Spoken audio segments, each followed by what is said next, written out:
Hi hello నమస్తే welcome to our channel Telugu Rajyam. నేను మీ Ram. Pushpa versus Game Changer ఈ మధ్యకాలంలో బాగా ట్రెండ్ అయిన కంపారిజన్. అయితే కొద్ది రోజుల నుంచి ఇదివరకు సైలెంట్గా ఉంది. బట్ ఇప్పుడు కలెక్షన్స్ వైజ్ పుష్పకి ఏదైతే 600 కోట్లు కలెక్షన్స్ ఓన్లీ హిందీలో నెట్ గ్రాస్గా వచ్చిందో, సో దీనికి ఇప్పుడు గేమ్ చేంజర్ ఆర్సీ ఫ్యాన్స్ అందరూ కూడా ట్రోల్ చేస్తున్నారు. ఖచ్చితంగా మేము 2000 కోట్లు కొడతామని. సో అటు హిందీ కాకపోయినా వరల్డ్ వైడ్గానే సుమారు 2000 కోట్లు కలెక్ట్ చేయబోతున్నాం అనేది మాట్లాడుకుంటున్నారు. సో ఒకసారి ఈ కంపారిజన్లో అసలు వాస్తవాలు ఏంటి, నిజంగా గేమ్ చేంజర్ పుష్పాన్ని క్రాస్ చేసే అవకాశం ఉందా, దీనికి సంబంధించి ఒక మంచి వివరణ, పూర్తి విశ్లేషణ మన దాసరి విజ్ఞాన్ గారిని అడిగి తెలుసుకుందాం. నమస్తే అన్న. సో మీకేమనిపిస్తుంది ఇది గేమ్ చేంజర్ వర్సెస్ పుష్ప అంటే? ఫస్ట్ నా అనాలిసిస్ ఒకటి చెప్తా, బయట ఉన్న ప్రిడిక్షన్స్ మాట్లాడుకుందాం, ప్రాక్టికల్ పబ్లిక్ టాక్ కూడా మాట్లాడుకుందాం.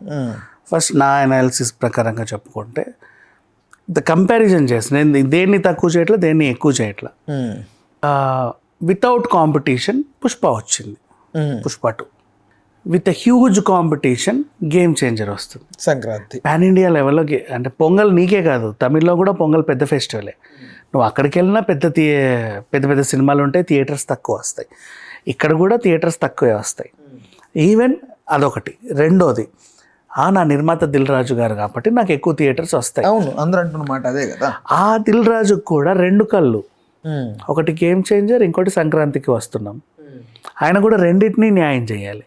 ఇప్పుడు ఆయన దగ్గర ఉన్న 100 థియేటర్లు ఒకదానికి ఇచ్చేలా లేదు. నీకు సగం పంచాలి, దేనికి అన్యాయం చేయొద్దు. మీకు అర్థమైందా సిచ్యువేషన్? సో ఇది. సో ఫస్ట్ ఆఫ్ ఆల్ నీకు థియేటర్లు దొరకడం కష్టమైంది కాంపిటీషన్ ద్వారా. నీకు దొరికినోడు తోపే, కాకపోతే ఆయన కూడా ఒక న్యాయం చేయాల్సిన పరిస్థితి వచ్చింది. ఇట్లాంటి క్లిస్టర్ పరిస్థితుల్లో నీకు ఇన్నే వచ్చాయి. ఇన్ని థియేటర్లో ఇప్పుడు కంపారిటివ్లీ ఇది Day 1 పుష్ప అన్ని థియేటర్స్లో రిలీజ్ అయింది. Day 1 నువ్వు ఇన్ని థియేటర్స్లో రిలీజ్ అయ్యావు. ఓకేనా? దీని కలెక్షన్స్ ఎక్కువ ఉంటుంది, దీని కలెక్షన్స్ ఎక్కువ ఉంటుందా? దానికే ఉంటాయి ఆబ్వియస్లీ. ప్రపంచవ్యాప్తంగా ప్రాక్టికల్గా మాట్లాడుతుంది, ప్రత్యేకించి మనం అనలైజ్ చేయాల్సిన అవసరమే లేదు. అలానే దీనికి కలెక్షన్స్ రావని నేను అన్నట్లా. జస్ట్ ఐమ్ టెల్లింగ్, నీకు కంపేర్ చేస్తే చూడు, ఇది వితౌట్ కాంపిటీషన్ వచ్చింది. అండ్ ఇప్పుడు ఇది మళ్ళీ సంక్రాంతి అంటే ఫ్యామిలీ ఆడియన్స్ అందరూ కూడా వెంకటేష్ దగ్గరికే వస్తారు. మాస్ యూత్ అంతా బాలయ్య ఉంటే ఎక్కడికి వెళ్తారో తెలుసు. కొంచెం వీళ్ళ ఫ్యాన్స్ ప్లస్ ఇంకొంతమంది వచ్చి చూసే సినిమా. అంటే ఇప్పుడు అందరూ ఫ్యాన్స్ పంచుకుంటారు. సింగిల్గా వస్తే సినీ అభిమానులు అందరూ చూస్తారు, ఏ హీరో ఫ్యాన్స్ అయినా సరే అందరూ వెళ్తారు. బట్ ఒక దగ్గరకు వచ్చి నువ్వున్నప్పుడు అందరూ ముక్కలు చేసుకోవాల్సిన పరిస్థితి వచ్చినప్పుడు ఎటోళ్ళు అటు వెతుక్కుంటూ వెళ్తారు. ఇలా వెతుకులాటలో టైంలో నీకు ఇంతే వచ్చింది. సో దీంతో కంపేర్ చేసుకుంటే ఫస్ట్ డే కలెక్షన్స్ అయితే నీకు రాకపోవచ్చావు, సరే లాంగ్ రన్లో రావచ్చుగా. ఇప్పుడు ఇది పుష్ప ఇన్ని థియేటర్లో రిలీజ్ అయింది కాబట్టి ఫస్ట్ డే ఇన్ని వచ్చాయి. గేమ్ చేంజర్ ఇన్నిట్లోనే ఉన్నా సినిమా హిట్ అయ్యి 100 రోజులు ఆడింది అనుకో ఇన్ని థియేటర్లో, రావచ్చుగా, పుష్పక మించి ఆడొచ్చు, తప్పే ఉంది. ఇది సంగతి. సో కంపేర్ చేస్తే మాత్రం వర్సెస్ అని చెప్తే ఇది.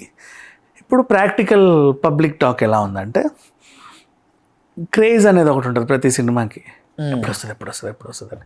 పుష్ప అయిన తర్వాత 2 కోసం అందరూ ఎదురు చూశారు, వాస్తవం. బాహుబలి అయిన తర్వాత కూడా 2 కోసం అందరూ ఎదురు చూశారు, వాస్తవం. ఇంక్లూడింగ్ దేవరా కూడా ఇప్పుడు ఎదురు చూస్తున్నారు. అది ఖచ్చితంగా ఒప్పుకోవాల్సిందే, బికాజ్ ఇట్ హ్యాపెండ్. ఈవెన్ రక్త చరిత్ర పార్ట్ 1 వచ్చాక కూడా పార్ట్ 2 కోసం అందరూ ఎదురు చూశారు. It's a fact. అది ఏంటి ఏముంది అని చెప్పేసి. కానీ వాళ్ళందరినీ సాటిస్ఫై చేస్తే 1 వీక్ గ్యాప్లోనే ఆయన రిలీజ్ చేసుకున్నాడు. ఆ తర్వాత సంగతి. బట్ ఆ 1 వీక్ కూడా ఒక క్యూరియాసిటీ ఉంది, ఏంటి అని.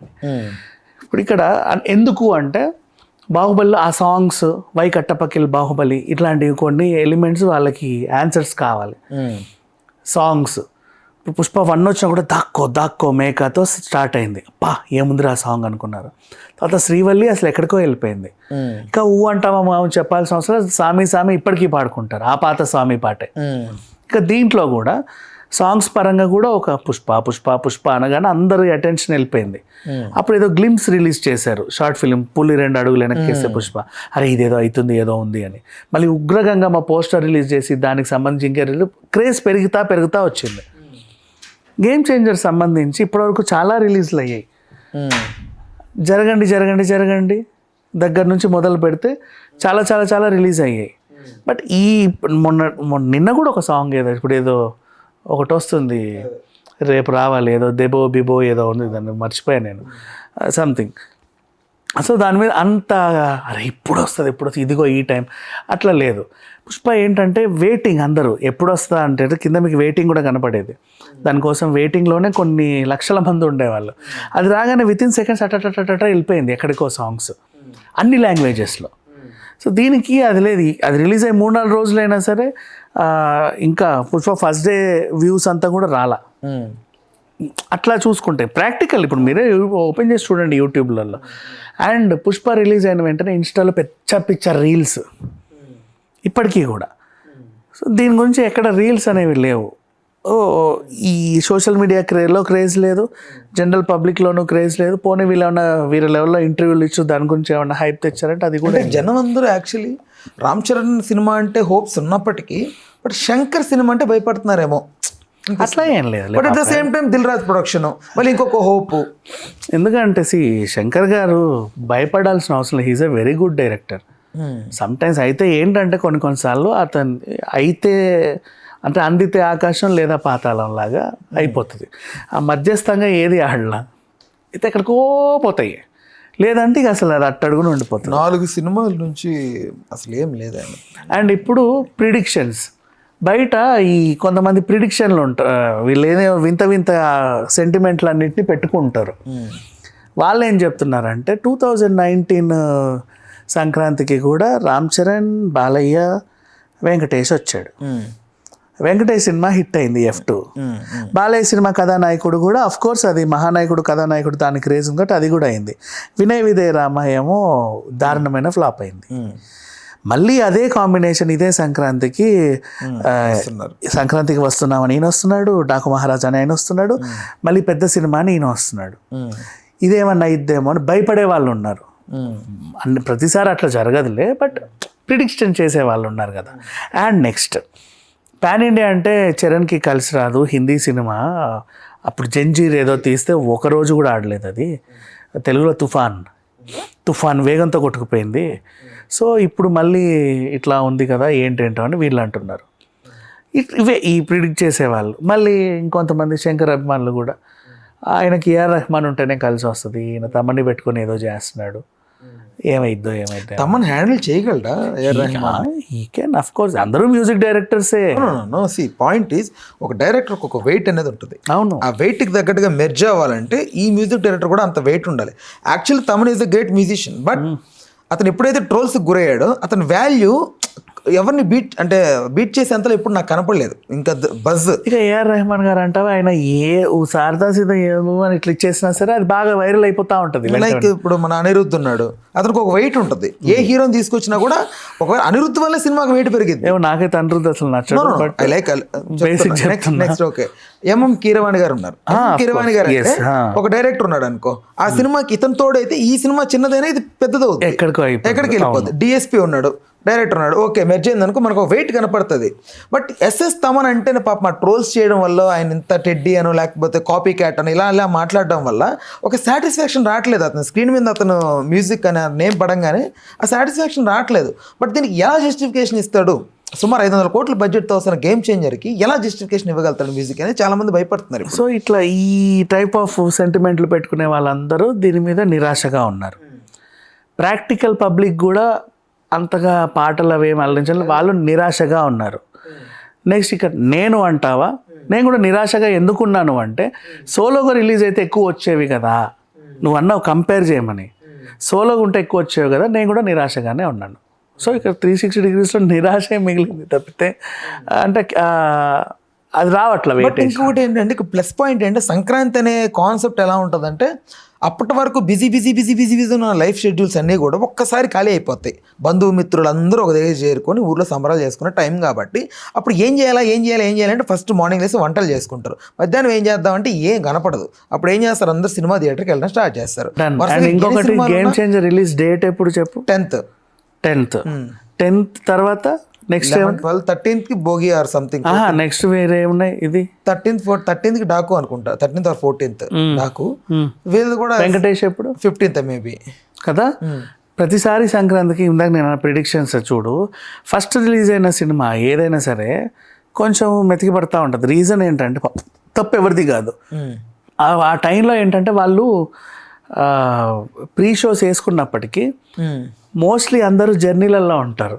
సగం జనాభా సినిమా ఔత్సాహికులు అందరూ కూడా అదేంటి అయితే ట్రైన్లోనో లేకపోతే బస్సుల్లోనో ఉంటారు. ఎగ్జాక్ట్లీ మోస్ట్లీ ఆ టైంలో అంటే సంక్రాంతికి ఇంటికి వెళ్ళాలి కదా, ఆ డేట్కి ఫుల్ రష్. ఎక్కడెక్కడ ఈ బస్సులు బుక్ చేసుకునే బిజీలు ఉంటారు కానీ థియేటర్స్ బుక్ చేసుకునే ఫ్రీ మైండ్తో ఉండరు. ఈ 13, 14, 15 ఏంటంటే కుటుంబంలో ఆల్రెడీ వచ్చేసాం, దిగాము, చక్కగా నాటుకోడి తిన్నాము, రిలాక్స్డ్గా ఉన్నాం, కుటుంబం అంతా కలిసి ఎటు వెళ్దాం. అవి అట్లా నాసామిరంగా హిట్ అయింది లాస్ట్ టైం చూసుకుంటే. ప్రతిసారి కూడా అట్లా ఈ ఫ్యామిలీ టైప్ సినిమాలు ఇవన్నీ కూడా అందుకే హిట్ అవుతాయి. ఈ హడావిడిలో ఉన్నప్పుడు కూడా వీళ్ళు హడావిడికి వచ్చేస్తారు, అంతే హడావిడికి వెళ్ళిపోతూ ఉంటాయి ఆ సినిమాలు. సరే పోనీ కొంచెం లేట్ అయినా చూద్దాంలే అనే టైంకి ఫస్ట్ డే ఫస్ట్ షోకి ఎవరు ఉండరు, అది మెతపెడుతూ ఉంటాయి. ఊళ్ళో ఏమో నెగిటివ్ టాక్ అన్నట్టుగా స్ప్రెడ్ అయిపోతూ ఉంటాయి.